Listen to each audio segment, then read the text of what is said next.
Until Dawn is really a game that fell off my radar when it was first released back in 2015. I never really had interest in any scary titles in any medium, really. But specifically video games, I never thought you could really get more than this. Did I get you? No? Okay. The game opens in a very interesting way, letting you know that this game is based around what they call the butterfly effect, which is really just this game's branching storyline mechanic.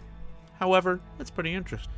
Then just simply transitioning into a party hosted by characters Josh Washington and his two sisters Beth and Hannah.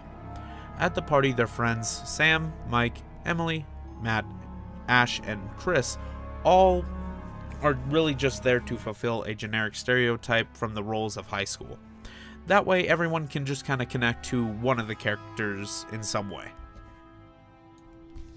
As the majority of our characters prepare to pull a prank on Hannah, Beth stares out the window with her brother passed out from drinking behind her.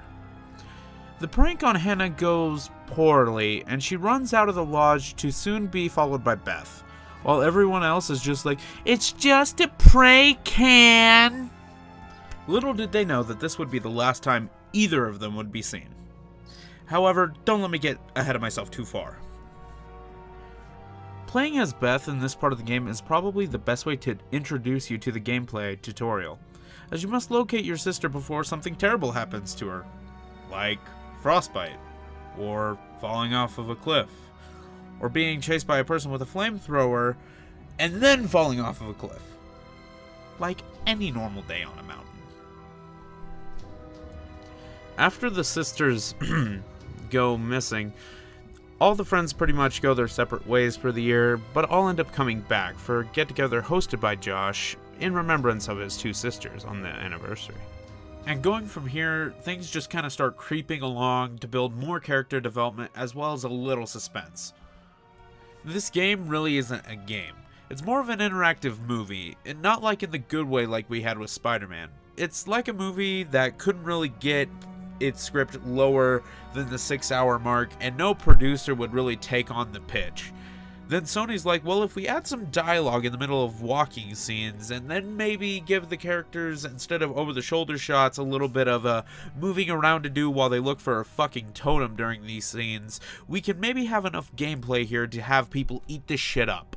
The game makes you go through this tutorial, telling you how to press buttons and interact with QuickTime events, so they can just check another thing off the list, be like, hey, we're a game now. Well, that would be great and all if it never told you how to do the button prompts again. But every time you interact with something in the game, they prop up, and it's just like, what's the point of having a tutorial if there is no reason for me to even pay attention if you're just going to tell me what to do? There really isn't much keeping you hooked from a gameplay perspective in this game. The story finally starts getting good about a couple hours in. People start dying and you start asking more questions. Like, where's the therapist tie into all this? Who exactly is he talking to and working this through with? Is it you, the player? Is it one of the characters? You know, things of this nature. What the fuck is a Wendigo? That's explained in a very strange and interesting way. And as well, you kind of get these answers. Some of them also lead to more difficult decisions you're going to have to settle on with the characters themselves. Some of these more difficult choices feel like they're supposed to have more of an impact than they really do, as the bonding mechanic offered here really feels like it's more of a tacked on thing, and that your relationship with the characters really don't matter, and it's just there as another showboat to be like, hey, we're not a movie, we're a game, and it really doesn't change the outcome of the big butterfly effects all that much.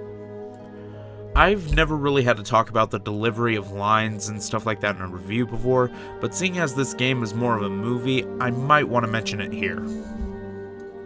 I honestly think that the voice acting here could have been and should have been so much better. Most every line I feel like comes across extremely flat. I felt no emotion behind any of the lines, and I couldn't really tell if it's the writing or the voice acting. And don't let me get you wrong, I did think that there were some good moments in the acting where I really did get the feeling of dread and despair and panic that these characters did go through, but they were so few and far between that I just ended up looking at my phone and checking out towards the end of the game. And it's a real shame too. There are so many emotions that could have come across in the story, things like jealousy, lust, fear, dread, insanity even, but I really just got a whole lot of nothing and a whole lot of meh. I almost forgot this isn't your normal review. It's your Halloween review. So, did the game scare me? No, not really. It's pretty much based around long stretches of nothing really spoopy, or it's something slightly spoopy, and then there's a chase scene, or maybe even a jump scare.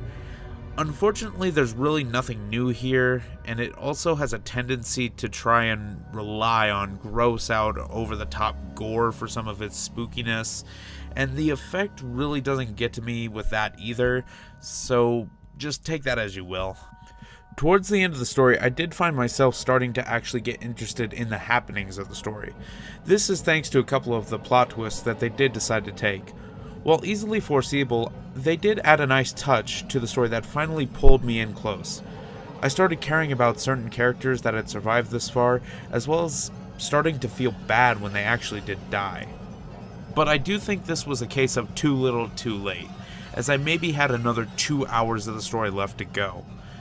I had previously played the rest of the game about a month prior to getting back into it. I had just lost interest to more compelling games that were releasing. I will say that the last 2 hours of the game did make me think about giving this game another look in the future, as I know that there are better endings to the game and I would like to obtain one at a later date. If I do end up taking another look at this game and my opinions change, I will make an updated opinion on it. But for now, my rating is as such. Somewhere in the middle between borrow it and rent it. I got it from PlayStation Plus, so I overall feel justified, but I didn't really pay for it directly. But as the price initially stands at $20, I can't really say it'd be worth it there. But as the price stands today, on October 31st, Halloween, it is on sale for $5 on the PlayStation Store, and I would say that is just perfect enough for you to go out and get it today. Just in case you needed a little something to get you in that holiday spirit. Happy Halloween, everyone, and thank you guys for watching another video here on That Game Review Show. I hope you guys have a safe and fun day, and if you don't mind clicking that subscribe button and clicking that bell, that helps us out a great deal, and I look forward to seeing you in the next review.